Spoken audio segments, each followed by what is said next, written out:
മൂസയെ പോലെ ഈ മലയാള ഭൂമിയിലോട്ട് കടന്നു വന്ന് പാടില്ല. ഇവരെ അടിച്ചമർത്താൻ പാടില്ല.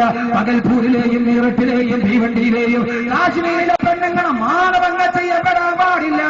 ഇവിടെ വർഗീയതയുടെ ആലോചനകൾ ഉണ്ടാവാൻ പാടില്ലെന്ന് വമൻ അഹ്സനു ഖൗലൻ മിമ്മൻ ദആ ഇലല്ലാഹ് വഅമില സാലിഹൻ വഖാല ഇന്നനീ മിനൽ മുസ്ലിമീൻ. പാടില്ല എന്ന് പറയുന്ന അരുതേ എന്ന ശബ്ദവുമായി കടന്നു വന്നു ഈജിപ്തിലേക്ക് കടന്നു വന്ന മൂസാ നബിയെ പോലെ ബഹുമാനായ അബ്ദുൽ നാസർ മഅ്ദനി പാടില്ല. ഈ മർദ്ദനങ്ങൾക്കൊരു അവസാനമുണ്ടാവണം.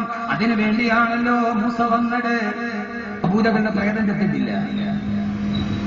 പക്ഷെ അത് എവിടെയാണെന്ന് ചോദിച്ചാൽ നമ്മൾ അന്വേഷിക്കേണ്ടി വരും. അതുകൊണ്ട് ആ കാലഘട്ടത്തെ ഖുർആനുമായിട്ട് ബന്ധപ്പെടുക. ഇവിടെ ഒരു വലിയ സംഭവം ഖുർആൻ പറയുന്നു. ഫറോവയുടെ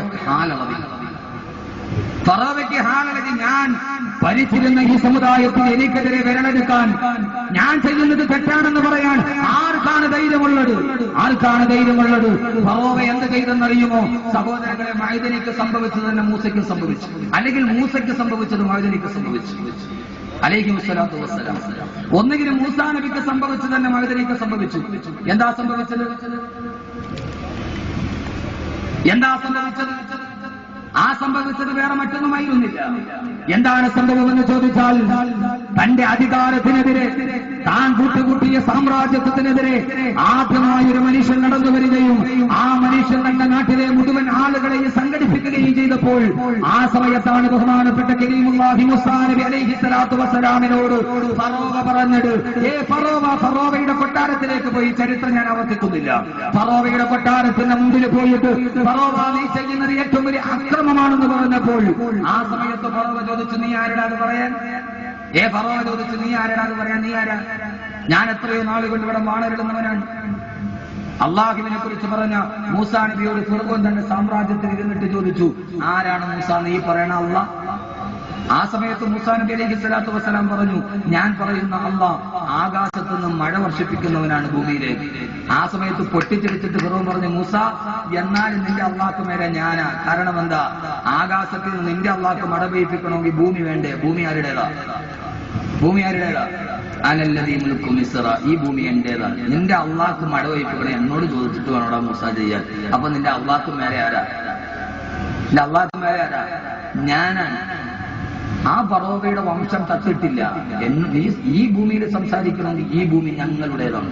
ഞങ്ങൾ മാത്രം ഇവിടെ വാണാൽ മതി, അതിനപ്പുറത്തേക്ക് വേണൊരുത്തൻ വാണരുളണ്ട എന്ന അഭിനവ കാല ഫറോവൻ ചിന്താഗതി. യഥാർത്ഥത്തിൽ അതല്ലേ നടന്നത്? എന്റെ പ്രിയപ്പെട്ട സഹോദരങ്ങളെ, ഒരു ഫറോവയുണ്ട് ഈ 21-ാം നൂറ്റാണ്ടിൽ. പക്ഷെ ഫറോവ ആരാന്ന് ഇതുവരെ കണ്ടുപിടിക്കപ്പെട്ടിട്ടുണ്ട്.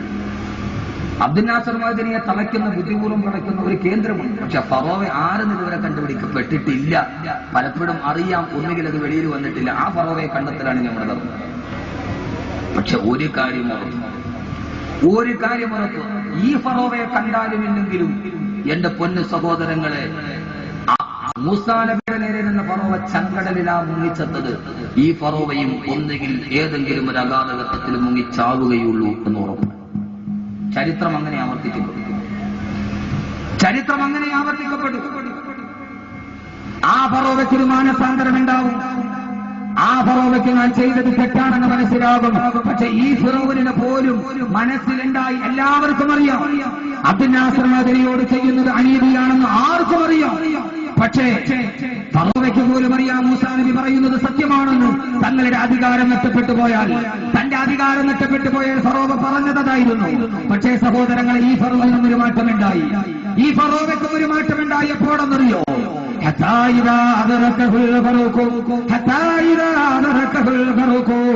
അവസാന ചെങ്കടലിൽ കിടന്നിട്ട് മുങ്ങിച്ചാടുമ്പോ ചെങ്കടലിലെ ഉപ്പുവെള്ളം തന്റെ അണ്ണാക്കിലോട്ട് കുത്തിയിറങ്ങുമ്പോ ആ സമയത്ത് ഈ ഫിറൗൻ പോലും പറഞ്ഞു പോയി, ആമന്തു ലാ ഇലാഹ ഇല്ലല്ലദീ ആമനതു ബിഹി ബനൂ ഇസ്രായീൽ.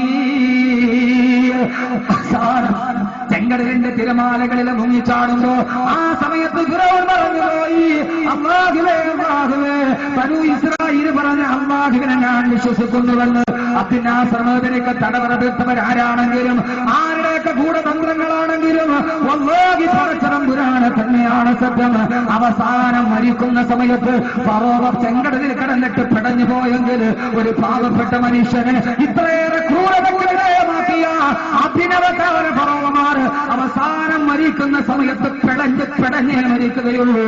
ആ മനുഷ്യൻ അനുഭവിച്ചതിന്റെ 10 ഇരട്ടി അനുഭവിച്ചിട്ടല്ലാതെ അഭിനവകാര ഫറോവ തിരശ്ശീലക്കുള്ളിലാവട്ടെ, തിരശ്ശീലയുടെ മുന്നിലാകട്ടെ, ഈ തിരക്കഥകൾ എവിടെ രചിക്കപ്പെടട്ടെ, ഈ തിരക്കഥകൾ എവിടെ സംവിധാനം ചെയ്യപ്പെടട്ടെ, സംവിധായകൻ അപ്രത്യക്ഷനാകട്ടെ. പക്ഷേ ഈ പുരുഷാരത്തെ സാക്ഷി നിർത്തി, ഈ അഗതി അനാറ് മക്കളെ സാക്ഷി നിർത്തി, അൻവാസരിയിലെ ആരിമീങ്ങളെ സാക്ഷി നിർത്തി, അഹമ്മദ് കബീർ എന്ന ഒന്നും അറിയാത്തവന്റെ ജൽപ്പനമല്ല സഹോദരങ്ങളെ, ഖുർആന്റെ വാക്യമാണ്.